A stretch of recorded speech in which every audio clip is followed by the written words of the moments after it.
जय हिंद दोस्तों, मैं मधुर आपका स्वागत करता हूं आपके अपने YouTube channel defence analysis India में। आज हम बात करेंगे कि जब पाकिस्तान ने 1980s के टाइम पर अमेरिका से इंडियन एयरफोर्स को काउंटर करने के लिए F-16 खरीदे, तो वहीं पर इंडियन एयरफोर्स ने भी पाकिस्तान के F-16 को काउंटर करने के लिए मिराज 2000 फ्रांस से खरीदे। आज हम इन दोनों ही फाइटर जेट के बीच में एक तुलनात्मक परिचय करने जा रहे हैं। देखेंगे कि कौन सा फाइटर जेट किस क्षेत्र में या कहां पर कौन सा फाइटर जेट किससे बेहतर है। हम यहां पर आपको हर एक पॉइंट पर अवगत कराते चलेंगे कहां पर कौन सा फाइटर जेट आगे नज़र आता है। हम ये कंपैरिजन बिल्कुल निष्पक्ष होकर करेंगे कि हम इंडियन से तो इसलिए हम इंडियन मिराज को या पाकिस्तान के हेटर से तो F-16 के खिलाफ कोई भी हेटिंग नहीं करेंगे। हम आपको पूर्णतः सत्य जानकारी ही देंगे। ये मिराज 2000 वही मिराज है जिसने बालाकोट एयर स्ट्राइक को कंडक्ट किया था, और F-16 वही F-16 है जिन्होंने इंडिया पर अटैक किया था और फिर एक F-16 MiG-21 द्वारा मार गिराया गया था। चलिए, अगर आप हमारे YouTube चैनल पर नए हैं तो प्लीज़ हमारे YouTube channel defence analysis India को सब्सक्राइब कर दीजिएगा और बेल आइकन को प्रेस कर दीजिएगा। और हाँ, अगर आप वीडियो पर भी आ चुके हैं तो वीडियो को लाइक करे बगैर वापस मत जाइएगा। चलिए वीडियो शुरू करते हैं। बात करी जाए F-16 फाइटर फैल्कन की, तो एक मल्टी रोल फाइटर जेट है। इसको US द्वारा बनाया गया है। इसका मैन्युफैक्चर जनरल डायनामिक्स है और इसको वर्तमान में लॉकहीड मार्टिन बनाती है। इसकी फर्स्ट फ्लाइट 1974 में कंडक्ट की गई थी और इसको सेना में इंट्रोड्यूस 1978 में किया गया था। इसको US एयरफोर्स द्वारा और साथ ही 25 अदर कंट्रीज द्वारा इस्तेमाल किया जाता है। इसके अब तक 4604 नंबर्स बनाए जा चुके हैं। वहाँ पर बात कर जाए मिराज 2000 की, तो ये भी एक मल्टी रोल फाइटर जेट है। इसको फ्रेंच द्वारा बनाया गया है और इसको डसोल्ट एविएशन बनाती है। इसकी फर्स्ट फ्लाइट 1978 में हुआ थे और इसको सेना में इंट्रोड्यूस 1984 में किया गया था। इसके प्राइमरी यूजर्स की बात कर लिया तो इसमें फ्रेंच एयरफोर्स, UAE एयरफोर्स, ताइवानी एयरफोर्स और इंडियन एयरफोर्स है। इसके अब तक 601 यूनिट्स बनाए जा चुके हैं। अब बात कर जाए दोनों ही फाइटर जेट की जनरल कैरेक्टरिस्टिक के बारे में। F-16 फाइटिंग फैल्कन को ऑपरेट करने के लिए एक क्रू मेंबर्स की आवश्यकता होती है। वहीं पर मिराज 2000 को भी ऑपरेट करने के लिए एक क्रू मेंबर्स की आवश्यकता होती है। अब बात कर ली जाए F-16 फाइटिंग फैल्कन की, तो इसकी लेंथ 15.06 मीटर है, विंग स्पैन 9.96 मीटर है, हाइट 4.9 मीटर है और विंग एरिया 28 मीटर स्क्वायर है। वहीं पर मिराज 2000 की लेंथ 14.36 मीटर है, विंग स्पैन 9.13 मीटर है, हाइट 5.2 मीटर है और विंग एरिया 41 मीटर स्क्वायर है। यानी कि मिराज 2000 F-16 के मुकाबले साइज में थोड़ा छोटा है। बात कर ली जाए वेट के बारे में, तो F-16 का एम्प्टी वेट 8773 kg है और मैक्सिमम टेक ओवर 19187 kg। वहीं पर मिराज 2000 का एम्प्टी वेट 7500 kg है और मैक्सिमम टेक ओवर 17000 kg। यानी कि मिराज 2000 उसके F-16 के मुकाबले थोड़ा हल्का है। वहीं पर बात कर ली जाए इनमें यूज होने वाले इंजन के बारे में, तो F-16 में यूज होता है जनरल इलेक्ट्रिक का F110 इंजन। इसका ड्राई थ्रस्ट 79 किलोन्यूटन है और आफ्टर बर्नर थ्रस्ट 130 किलोन्यूटन के आसपास है। वहीं पर बात कर ली जाए मिराज 2000 में, तो इसमें सिनिग्मा M53P2 इंजन का इस्तेमाल किया जाता है। इसका ड्राई थ्रस्ट 65 किलोन्यूटन के आसपास है और आफ्टर बर्नर थ्रस्ट 95 किलोन्यूटन है। यानी कि इंजन के हिसाब से देखा जाए तो F-16 का इंजन काफ़ी पावरफुल है।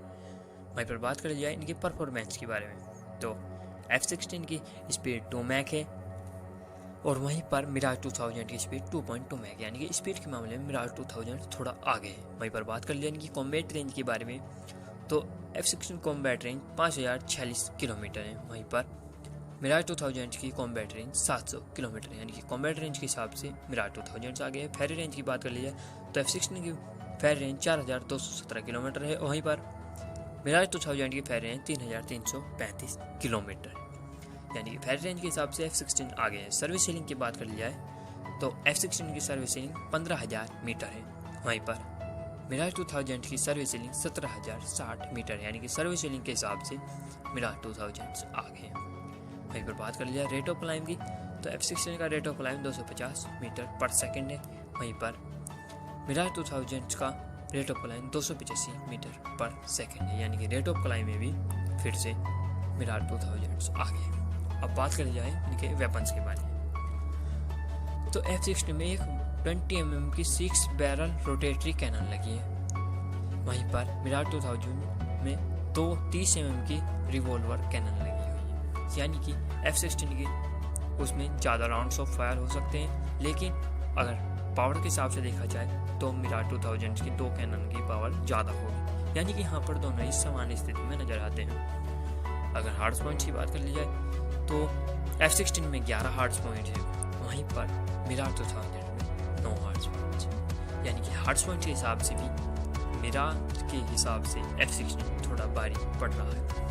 वहीं पर बात करी जाए इनमें यूज होने वाले वेपन्स के बारे में, तो एयर टू एयर के लिए F-16 में लगी AIM-7 sparrow, AIM-9 साइडवाइंडर, AIM-120 AMRAAM, IR-IST और पाइथन 4 और पाइथन 5 जैसी मिसाइलें इसमें इस्तेमाल की जाती हैं। वहीं पर बात कर ली जाए मिराज 2000 की, तो इसमें BVR के लिए MBDM माइका, जिसकी रेंज तकरीबन 80 से 90 किलोमीटर के आसपास बताई जाती है, वहीं पर मैजिक टो का इस्तेमाल किया जाता है, यानी कि वेपनरी के हिसाब से देखा जाए तो F-16 थोड़ा बेहतर होगा, क्योंकि इसकी AIM-120 AMRAAM की रेंज तकरीबन 120 किलोमीटर के आसपास है।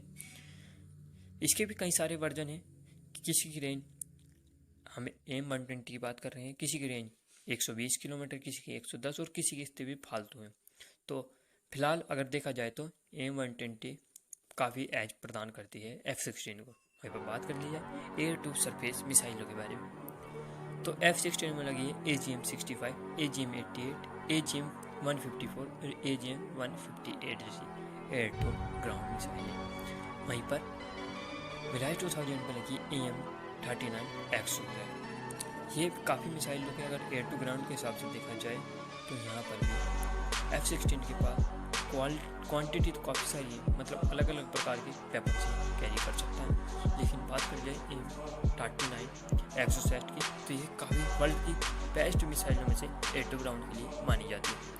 वहीं पर बात कर लिया है इनके यूज होने वाले बॉम्ब्स के बारे में, तो F-16 guided, unguided, laser guided या क्लस्टर बॉम्ब, यानी कि आप एक हिसाब से कह सकते हो सभी प्रकार के बॉम्ब्स को कैरी कर पाने में सक्षम है। वहीं पर मिराज 2000 की बात करी जाए तो ये भी अनगाइडेड, गाइडेड, लेजर गाइडेड या क्लस्टर बॉम्ब, यानी कि सभी प्रकार की बॉम्ब्स को कैरी कर पाने सक्षम। जी हाँ, यानी कि यहाँ पर देखा जाए तो यहाँ पर भी दोनों ही विमान समान स्थिति में नजर आ रहे हैं। अब बात कर लिया है इनके रडार्स के बारे में, तो F-16 में लगा है AN/APG-68 रडार। इसकी वैसे तो रेंज नॉर्मल 296 किलोमीटर है, लेकिन 5 मीटर स्क्वायर की चीज़ के लिए इसकी रेंज 105 किलोमीटर बताई जाती है।